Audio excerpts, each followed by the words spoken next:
বিশ্বনাথ মহকুমা স্বাস্থ্য কেন্দ্ৰৰ সন্মুখত বুধবাৰৰ পুৱা 10 বজাৰ পৰা NHM কৰ্মীৰ দ্বিতীয় দিনৰ কৰ্মবিৰতি কাৰ্যসূচী।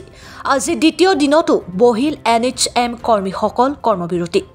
অসমৰ বিভিন্ন প্ৰান্তৰ দৰে বিশ্বনাথতো মহকুমা স্বাস্থ্য কেন্দ্ৰৰ সন্মুখত সদৌ অসম স্বাস্থ্য কাৰিকৰী কল্যাণ সন্থাৰ বিশ্বনাথ চাৰিআলি অসামৰিক চিকিৎসালয়ৰ NHM কৰ্মীসকলে তেওঁলোকৰ দাবীসমূহক লৈ পালন কৰে কৰ্মবিৰতি কাৰ্যসূচী। নিজ কৰ্মস্থলীতে প্ৰতিবাদমুখৰ হৈ আমাৰ দাবী মানিবই লাগিব, আমাৰ চাকৰি নিয়মীয়াকৰণ কৰক, সমকামৰ সম দৰমহাৰ মৰ্যাদা প্ৰদান কৰক, ঠিকা ভিত্তিত কৰ্মচাৰীসকলৰ পেঞ্চন ব্যৱস্থাকৰণ কৰক, সপ্তম দৰমহা আয়োগৰ অধীনত দৰমহা প্ৰদান কৰক ইত্যাদি দাবী কৰে। চৰকাৰখনে দাবী পূৰণ নকৰিলে অনিৰ্দিষ্ট কাললৈ কৰ্মবিৰতি পালন কৰা হ'ব বুলিও হুংকাৰ দিয়ে NHM কৰ্মচাৰীসকলে। বিশ্বনাথৰ পৰা পলাশ প্ৰিয়মৰ ৰিপৰ্ট, বিহালী সংবাদ Assam.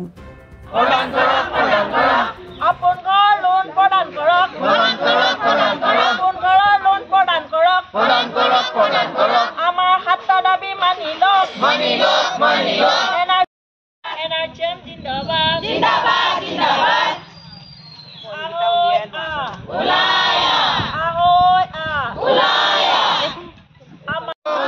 We want justice, justice, justice. We want justice, Justice, justice. We want 7-pay commission, 7-pay commission. আজি আমি প্ৰতিবাদ কৰিছো আমাৰ NHM কৰ্মচাৰীসকলৰ। আমি আজি 2006 চনৰ পৰা কৰ্মৰত অভিজ্ঞতা প্ৰদান কৰি আছো, কিন্তু আমাৰ দাবীসমূহ আমাৰ মুখ্যমন্ত্ৰী মহোদয়ে আমাৰ দাবীসমূহ মানি লোৱা নাই। আমি সচলত 20 ফেব্ৰুৱাৰীৰ দিনাখন আমি ধৰ্ণা কৰিলোঁ, তথাপি আমাৰ মুখলৈ তেওঁ নাচালে।